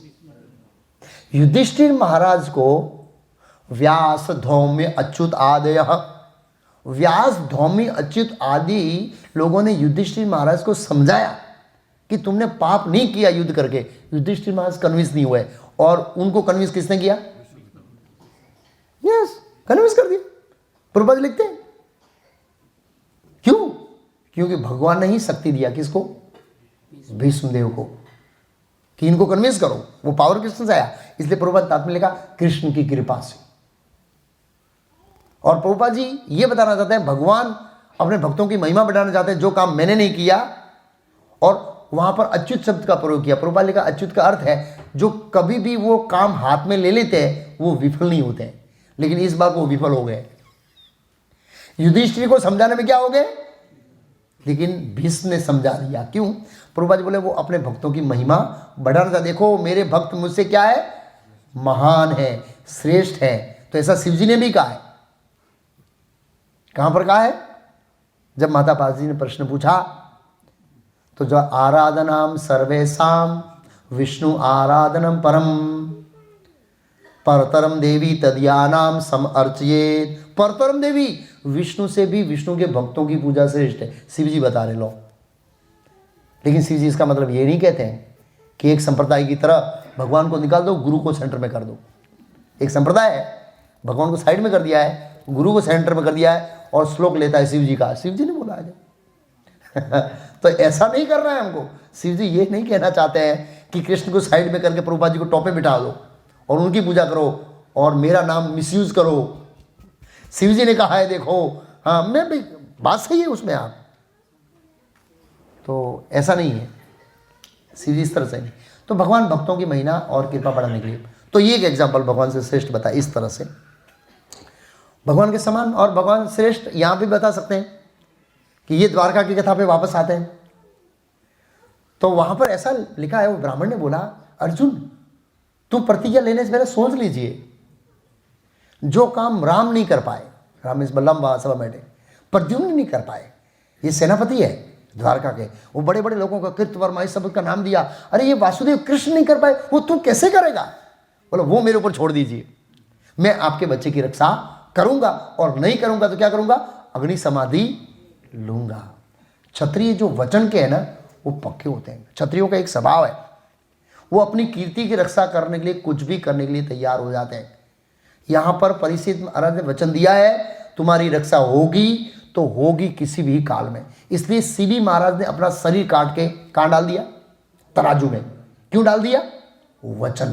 क्षत्रिय के लिए वचन बहुत महत्वपूर्ण है, अपना जीवन उनके लिए कोई काम का नहीं है, वचन। और आजकल वचन के कोई वचन की वैल्यू नहीं है। समाज में दिन प्रतिदिन वचन है क्या होते हैं? कपूर की तरह उड़ गए हैं। इसलिए सब कुछ क्या हो? साक्षी, साक्षी को पर साक्षी रियली साक्षी को पर साक्षी। और ये नोटरी क्यों आई? नोटरी करते हैं ना, क्यों है ये नोटरी? साक्षी ही मैंने ऐसे किया। और नौटियों के अंदर भी गड़बड़ होने के बाद दूसरा कुछ सिस्टम लाए, कोई बोल रहा था वकील ऐसा, पता नहीं है, बहुत खराब स्थिति है। साक्षी साक्षी साक्षी ऐसे जो भी है, विश्वास नहीं है एक दूसरे के ऊपर, परिस्थिति ऐसी है, आदमी घूम जाता है, ऐसा होता है, जो भी है। तो अर्जुन अपनी प्रतिज्ञा पूर्ण करने के लिए सब ढूंढे, तो अग्नि समझ लेने, भगवान ने हाथ पकड़ा, आओ चिंता मत करो, इस ब्रह्मांड से बाहर मिलेगा। श्रीउदक से विष्णु के पास था वो बच्चा, किसके पास था? बच्चा आ गया। जो काम कृष्ण, भाई उसका पर्पस अलग था भगवान का, लेकिन फिर भी ये तो साबित हो गया कि कृष्ण से भी बढ़कर कौन है? अर्जुन। एक सेंस में उसका बच्चा आ गया, बच्चा को वापस दिया है, वो महाविष्णु के पास था। क्यों ले गए थोड़ा बता देता हूँ, नहीं तो पता लगे वो बच्चे को क्यों ले गए। बच्चे को इसलिए ले गए कि भगवान विष्णु कृष्ण का दर्शन करना चाहते थे। तो ये क्या संदेश देते हैं? भगवान कृष्ण इतने सुंदर है कि विष्णु भी उनके दर्शन की क्या रखते हैं? अभिलाषा रखते हैं। वो देखना चाहते थे भगवान को, ऐसे बताया। फिर वो बच्चे लेके वापस आते हैं। तो ऐसे कई चीजें। और दूसरा, महाभारत के अंदर ऐसा लिखा है कि भगवान कृष्ण चाहते थे कि अर्जुन मेरा क्या उपयोग करे? सुदर्शन चक्र। अब जब सुदर्शन चक्र उपयोग करेगा अर्जुन, तो उसके अंदर शक्ति, कितनी शक्ति आ गई? कृष्ण के समान ही शक्तिशाली हो गया। क्योंकि सुदर्शन चक्र के आगे इस भौतिक जगत में कोई भी अस्त्र टिक नहीं सकता। जब ब्रह्मास्त्र को भगवान ने निष्कर्ष कर दिया, विफल कर दिया, किसने मारा था? अश्वत्थामा ने। 5 पांडु में 5 बाण गए और छठा गया उत्तरा के गर्भ के ऊपर। ऐसा नहीं खाली उत्तरा को मारा, 5 पांडवों के ऊपर मारा। बोला पांडवों सहित उनके वंश को नाश कर दूंगा। दुर्योधन ईर्षालु, मैं नहीं तो तू भी नहीं। ऐसा जब दो प्रेमी होते हैं, प्रेम हो जाता है, तो वो प्रेमी का दूसरे से ब्याह नहीं करता, तो प्रेमी होता है उसको जला देता है, ना मैं रहूंगा ना तुम रहेगी, जा दोनों नहीं रहेंगे। तो ये ईर्षा है, मैं मरूं और तुम इस दुनिया में अच्छा रहे, ऐसा नहीं हो सकता।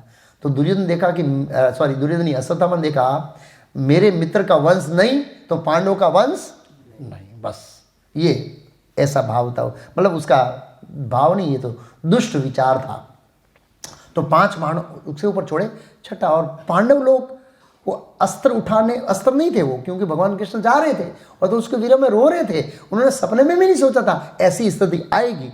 और वो बात बोले, भगवान के भक्त हमेशा कृष्ण के ऊपर डिपेंड रहते हैं। उन्होंने वो अस्त्र उठाने का प्रयास किया, ढूंढने का, इधर लाओ, ये कहाँ है। और भगवान ने देखा कि मेरे भक्त सावधान नहीं है और संकट में है, और हालांकि मैंने प्रतिज्ञा लिया था कि मैं अस्त्र नहीं उठाऊंगा, लेकिन वो सेकेंडरी नियम है मेरा उससे भी ऊपर नियम क्या है? यो में भक्त न पण्य सती। लोगों को मुझे जो कहना है कि कृष्ण पॉलिटिशियन है, नियम तोड़ दिया, मुझे कोई फर्क नहीं पड़ता, मेरा पहला नियम पालन करूंगा, यो में भक्त न पण्य सती। मेरे भक्त का कभी विनाश नहीं होता। और भगवान ने सुदर्शन चक्र उठाया और उसको विफल कर दिया। अब इधर पांडवों को भगवान, पहले पांडवों को बचाया, तब तक तो वो अंदर चला गया उत्तरा के गर्भ में। भगवान बाहर से काटने वाले थे, लेकिन भगवान ने कहा ये तो अंदर गया, और भगवान इधर बैठे हैं फिर भी छोटे बन के अंदर जाके विफल कर दिया। जब विफल हो गया तो जो वो ऋषि मुनि थे नैमिषारण्य के, वो आश्चर्यचकित हुए, अरे ब्रह्मास्त्र को विफल हो गया, ये कैसे हो सकता है? बोला अच्युत के कार्यों को आप विडंबना से मत देखो। सौनक सुत गोस्वामी ने क्या कहा? सौनक ऋषि इत्यादि उनका भाव देखा। हाँ, जैसे यहाँ पर बताया ना कि जब परीक्षित, वो सुत गोस्वामी ने बताया सौनक आदि वो ऋषियों को कि परीक्षित महाराज जब गए तो एक व्यक्ति गाय को मारा था। हाँ, ऋषि मुनि ऐसे हो गए, ऐसे गाय को मार रहा था, ये कैसे हो सकता है? उनको आश्चर्य हुआ। बोला आश्चर्य मत करो, ये कलयुग है। क्या है ये? हाँ, आश्चर्य मत करो, ये कलयुग है। ऐसे ही वो सौनक आदि ऋषि को आश्चर्य हुआ, अरे ये कैसे हो सकता है? ब्रह्मास्त्र विफल हो गया, क्योंकि ब्रह्मास्त्र क्या है? अमोघ है। क्या है? विफल होता नहीं। लेकिन उन्होंने बोला अच्युत के कार्यों में आप आश्चर्य मत करो, क्योंकि उनकी इच्छा से ये पूरा ब्रह्मांड नहीं, अनंत कोटि ब्रह्मांड सर्जन, पालन और क्या होता है? विनाश होता है। ऐसा श्लोक बोला सुत गोस्वामी। फिर उन्होंने हाँ, ये बात सही है, अच्युत के कार्य क्या है? अचिंत्य है। क्या है? हाँ, तो ऐसा सुदर्शन चक्र जिसको अनंत कोटि ब्रह्मांड के अंदर कोई अस्त्र नहीं है जो उसको पराजित कर सके, वो भगवान चाहते थे कौन उपयोग करे? अर्जुन चाहते थे। तो क्यों होता था ऐसा? प्रभुपाद जी लिखे, पांडवों के भक्तिपूर्ण गुणों से आकर्षित होकर भगवान ने ये सब कार्य किसके लिए किए? पांडवों के लिए किए। अर्जुन के इसलिए उनके गुणों से आकर्षित थे। तो ये जो भक्ति के गुण है, ये भगवान गुणों से आकर्षित होते हैं। हमारी विद्वत्ता से, हमारे शौर्य से, हमारी बुद्धिमत्ता से भगवान आकर्षित नहीं होते हैं। हमारे अंदर जो भक्ति के दिव्य गुण है, जो भागवत गीता के 12वें अध्याय में बताया, च में प्रिय, च में प्रिय, च में प्रिय, इन गुणों से आकर्षित हुए थे पांडव। ऐसे तो होता है। हाँ, प्रभुपाद जी आगे देते हैं, यदि भक्त कोई वचन देता है तो भले ही सामान्य रूप से उसका पूरा करना कठिन लगे, ये कठिन कार्य था अर्जुन का, लेकिन अर्जुन ने वचन दे दिया था। अब अर्जुन के वचन की रक्षा करना ये किसका काम था? भगवान का काम था। भगवान की कृपा से पूरा हुआ। ऐसा कई बार है। ये द्रोणाचार्य को, पितामह भीष्म को, कर्ण को मारना अर्जुन का काम नहीं था। प्रभुपाद जी स्वयं वो भक्ति समय सिंधु में बताया कि अर्जुन से बढ़कर था कर्ण। पितामह भीष्म सामने तो बच्चा था। इतने अनुभवी, इतने शक्तिशाली, इतने देवताओं से वरदान प्राप्त किए हुए, आशीर्वाद प्राप्त किए हुए व्यक्ति थे वो। हाँ, परशुराम से शिक्षा लिए हुए व्यक्ति थे और अनुभव खास करके उनका था। अर्जुन उसके सामने कुछ भी नहीं था। लेकिन भगवान कृष्ण की कृपा से अर्जुन इतना शक्तिशाली हुआ कि इन सबको ध्वंस कर सका। भगवान ने पावर दिया। बाकी महाभारत का युद्ध, और अर्जुन स्वयं उसको याद करते हैं, देव विस्फामनम, वो अभी 14वां अध्याय सुबह में चला, देव विस्फामनम बोला। वो द्वारका जाके वापस आता है तो उनको बोलता है कि मेरे पास ऐसी अद्भुत शक्ति थी जिसमें देवता भी विस्मय होते थे, वो अब चली गई। क्यों? कृष्ण ने ले लिया, भगवान ने दिया था, ले लिया। तो यहां पर भगवान अपने भक्तों को शक्ति देते हैं। इसलिए परीक्षित महाराज की शक्ति को कम आलिंगन करना, उसका मूल्यांकन करना, वो एक अपराध है। ये कैसे हो सकता है? देवराज इंद्र को चैलेंज कैसे कर सकते हैं? अरे भाई, करोड़ों देवराज इंद्र को चैलेंज कर सकते हैं परीक्षित महाराज। भगवान कैसे भक्त है? भगवान उसको पावर दिया है।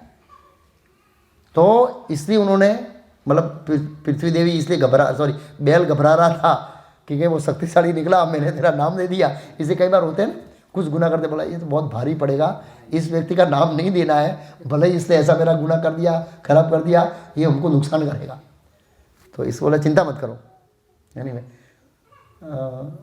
मिनट हो गया, ठीक हो जाता है। प्रभुपाद जी एक और पॉइंट होता है, बोला महाराज परीक्षित भगवान कृष्ण के सखा अर्जुन के पपौत्र थे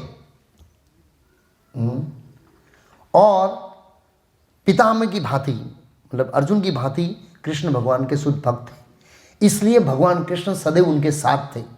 यहां भी नहीं, माता के गर्भ में भी साथ में थे। कहां पर साथ में थे?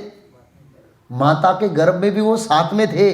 भक्त कभी अकेला नहीं होता है, उनके साथ भगवान रहते हैं और भगवान हमेशा उनका क्या करते हैं? रक्षण करते हैं। तो प्रभुपाद जी कहना ये चाहते हैं कि परीक्षित महाराज के वचनों के अंदर तथ्य है, उनके अंदर इतना सामर्थ्य है कि अगर धर्म रूपी बैल का पैर काटने वाला स्वर्ग का राजा इंद्र क्यों ना हो, उसको डरने में समर्थ है। वो अतिशोक्ति नहीं है और इसका ग्लोरिफिकेशन करते हैं, धर्म स्वयं भी है इसमें से। ओके, अब आगे बताते हैं, अपने कष्टों का कारण बताते हैं। कौन कष्टों का कारण कौन है? न वयम क्लेश विजानी यते पुरुष पुरुषम विजानी मो वाक्यम भेद मोहिता। हे पुरुषेश, ये निश्चित कर पाना अत्यंत कठिन है कि किस दुष्ट ने हम लोगों को संकट में डाला है। क्या बोले? किस दुष्ट ने हमारे पैर काटे हैं और हमको इस स्थिति में, दुख में स्थिति, वो नक्की करना पाना बहुत कठिन है। पुरुष विजानीमो वाक्य भेद विमोहिता। क्यों? क्योंकि हम सैद्धांतिक दार्शनिक संस्कार से भिन्न भिन्न मतों से भ्रमित हैं। तो समाज के अंदर अलग अलग मत है। किसके बारे में मत है? मान लो मेरे को कष्ट हुआ है, कोई बोलता है ये कारण है, ये कारण है, ये कारण, आगे आएगा वो कारण बताएगा। तो अलग अलग मतों में कौन कौन आते हैं? फेमस मत कौन है? तो प्रभुपाद जी बोले सैद्धांतिक है। संसार में ऐसे सिद्धांत हैं जो दुखों के कारण को अलग अलग कारण बताते हैं, ये कारण, ये कारण, ये कारण। तो उसमें से प्रभुपाद बोले सामान्यतः 6 में एक वो आएगा अष्टावक्र 7 और एक और आएगा 8, 6 और 7 2, 6 8 होगा शायद। 6 कौन कहना है? वैशेषिक लेखन के वैशेषिक दर्शन के लेखक कणाद मुनि। अब ये थोड़ा वेदांत सूत्र का टॉपिक है, मतलब थोड़ा हार्ड पड़ेगा ये, मतलब इनकी क्या क्या फिलोसॉफी है मैं भी भूल गया, बहुत समय पहले मैंने प्रिपरेशन किया था। इनके सिद्धांत क्या क्या? कणाद मुनि ने एक सिद्धांत लिखा और गौतम मुनि तर्क शास्त्र के लेखक हैं। किसके लेखक हैं? उन्होंने अलग कारण दिया दुखों का। योग के लेखक कौन है? पतंजलि मुनि है, उन्होंने अलग कारण दिया है। सांख्य के लेखक कपिल मुनि है, उन्होंने अलग कारण दिया है। कर्म मीमांसा के लेखक जैमिनी मुनि है, उन्होंने अलग कारण दिया है। और वेदांत दर्शन के लेखक व्यासदेव है, उन्होंने अलग कारण दिया है। तो थोड़ा आगे आ जाएंगे। प्रभुपाद जी कहते हैं यद्यपि धर्म रूपी बैल पृथ्वी गाय भली भांति जानते थे कि मूर्तिमंत कली ही मेरे कष्टों का कारण है, फिर भी वो लोग भक्त थे दोनों, इसलिए उनको पता था कि भगवान की अनुमति के बिना इस परिस्थिति में आना वो संभव नहीं। अल्टीमेट इसका सैंक्शन कौन करते हैं? भगवान अनुमति करते हैं। तो उसको आगे और समझेंगे। अभी हम ये समझेंगे कि कौन कौन क्या कहता है हमारा कष्ट, कारण कौन है हमारे कष्टों का, जो कारण है कौन कौन लोग हैं, क्या कहते हैं उसके बारे में। तो कहते हैं केचित, कुछ लोग कहते हैं विकल्प वसना, द्वैत से इंकार करने वाले, आहु घोषित करते हैं आत्मानम, कुछ कहते हैं आत्मा ही इसका कारण है, अब हम कारण है हमारे दुखों का, कुछ लोग कहते हैं कैसे। और फिर क्या कहते हैं? अन्य देवम अन्य अपरे, दूसरे लोग ऐसे कहते हैं कुछ देवी शक्तियां, कुछ सुपर पावर, वो हमारे दुखों का क्या है? कारण है। कुछ सुपर पावर ऐसा है, कुछ अदृश्य शक्ति, पर्सन नहीं बता रहे, देवी शक्तियां। अब देवी शक्ति को क्या गणे? इंद्र की गणे, ब्रह्मा जी की गिने, क्योंकि देवी शक्तियां तो बहुत सारी है। वरुण के पास है, चंद्र के पास है, बहुत सारे देवताओं के पास देवी शक्तियाँ है। जनलोक तपालोक के वासियों के पास देवी शक्तियाँ है। ब्रह्मा जी के पास है, ब्रह्म ज्योति भी देवी शक्ति में आती है, वो भी एक शक्ति है। तो देवी शक्तियाँ कारण हैं। जबकि अन्य लोग कहते हैं इसके जवाबदार कौन है? कर्म, कर्म स्वभावजम, कर्म स्वभावजम, कर्म कारण है। और कुछ कहते हैं ये प्रकृति कारण है। ये चकदौड़ चलता है ना, मैं चकदौड़ के अंदर बैठा हूं, बराबर ना, तो मेरे को ये धड़कन ऊंची नीची होने का कारण कौन है? चकदौड़ हुआ ना, तो चकदौड़ में प्रकृति, बराबर ना। और भी लोग हैं। तो प्रभुपाद जी इस तात्पर्य में कहते हैं जैमिनी जैसे मुनि है जो कर्म मीमांसा के आचार्य हैं, उनका कहना सकाम कर्म ही हमारे सुख दुख का क्या है? कारण है। अगर मान लो भगवान जैसी कोई चीज है भी, तो भगवान भी किसके अधीन है? कर्म के अधीन है। किसके अधीन है? हाँ, क्यों? अरे भाई कोई अच्छा कर्म करेगा तो भगवान को फल देना पड़ेगा ना, बराबर, और बुरा करेगा उसको सजा देनी पड़ेगी। तो भगवान किसके अधीन हो गए? और कर्म क्या हो गया?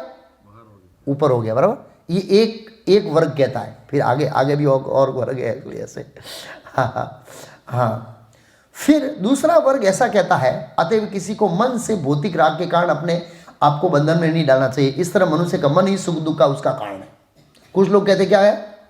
मन ही सुख दुख का कारण है। फिर तीसरा वर्ग ऐसा कहता है नास्तिक, भौतिकवादी, सांख्यवादी।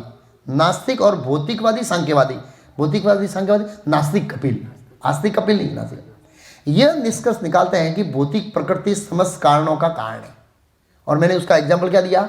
मैं चकदौड़ में बैठा, इसलिए मेरे हृदय के अंदर धड़कन क्या हुई?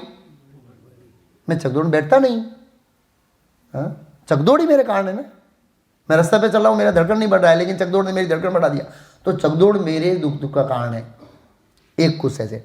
फिर प्रभुपाद जी कहते हैं गौतम तथा कणाद परमाणुओं के संयोग से ही प्रत्येक वस्तु का कारण मांगता है। सभी दुख का कारण कौन है? परमाणु। कौन कारण है? हाँ। और कुछ लोग ऐसे कहते हैं,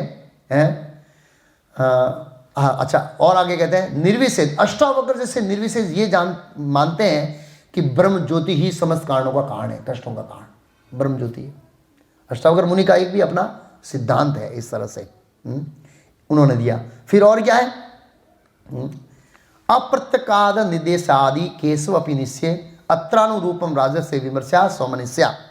कुछ ऐसे चिंतक है, चिंतक मीन्स फिलोसोफर, तत्वज्ञानी है, जिनका विश्वास है कि न तो हमारे कष्टों का कारण तर्क के द्वारा समझा जा सकता है, न कल्पना से निश्चित किया जा सकता है, न शब्दों से उसका व्यक्त किया जा सकता है। हे राजर्षि, आप अपनी बुद्धि से यह सोचकर आप निर्णय करें कि हमारे कष्टों का कारण कौन है। ये कली खड़ा है, वो है कि आप है, कि यहां से चला गया कोई तीसरा है, क्या हम में से बैठा यहां कोई है, कौन है, क्या हम भी उसके कारण है तो जरूर हो। अगले रविवार को साबित करेंगे हम ही उसी कारण है। धर्म के पैर काटने के हम कारण है, पूरे कारण नहीं है, लेकिन सपोर्ट तो हमने किया है। कलयुग को हमने सपोर्ट किया है। क्या किया है? हाँ, सपोर्ट। कैसे सपोर्ट किया है वो तो अगले रविवार को बताऊंगा। अब प्रभुपाद जी ये कहते हैं ये वैष्णव मत है। लास्ट में जो बोला गया ये वैष्णव मत है। वैष्णव मत क्या है?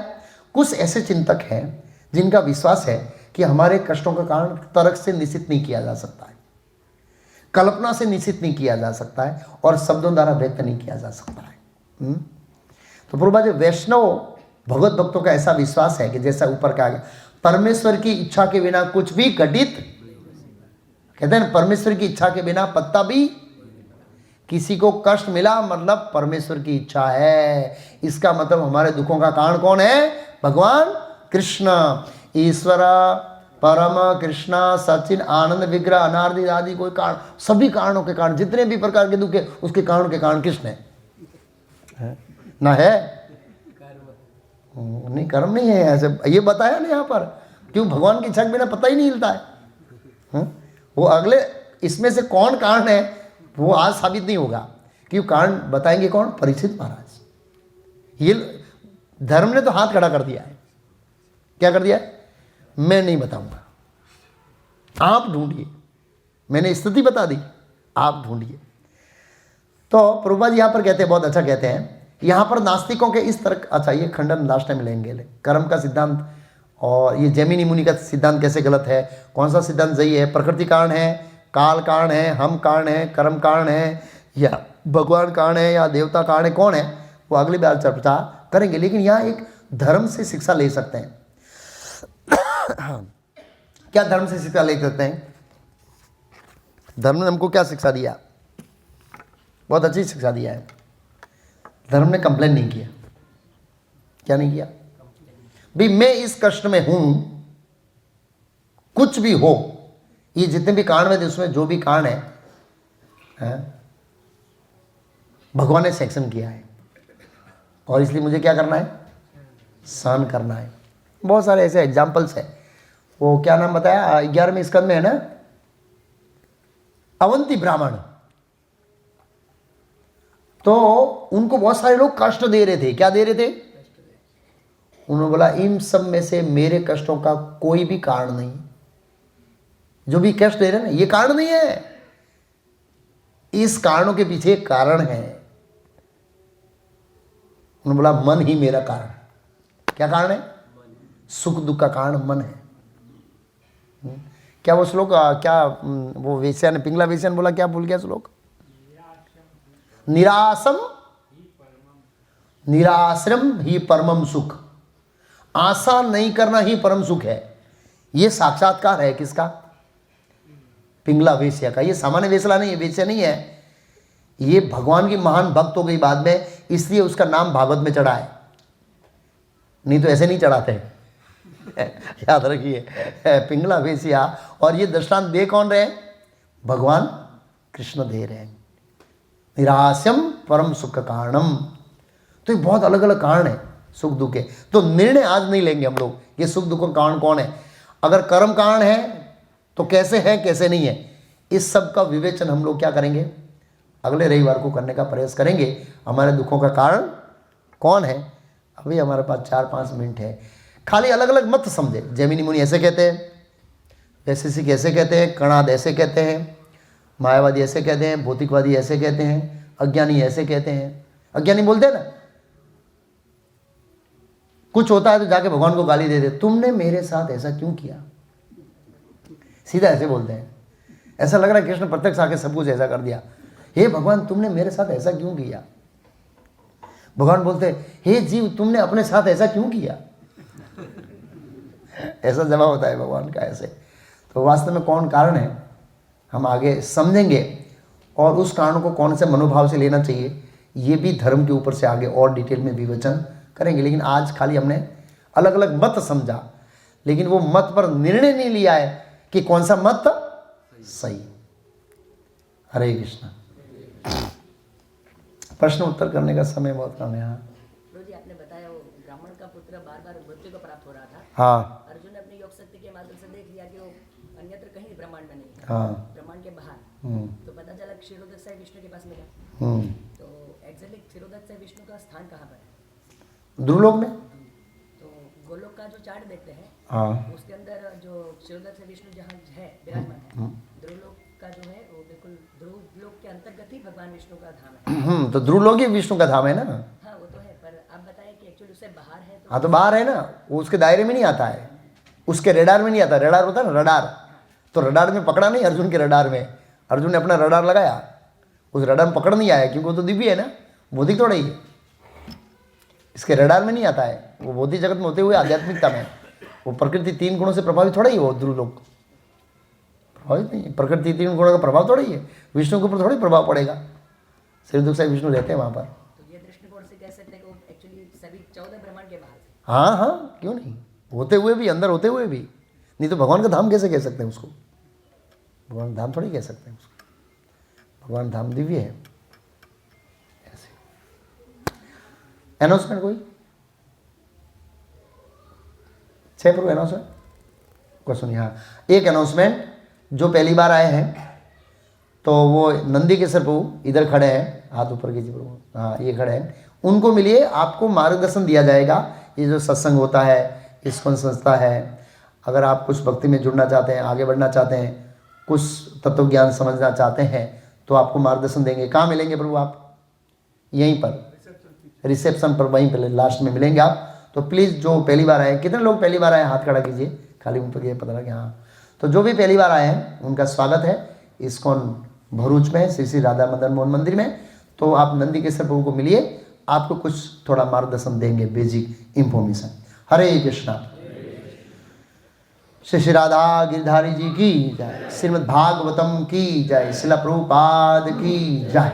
अभी आरती होगी, कीर्तन होगा, उसके बाद सभी के लिए प्रसाद होगा।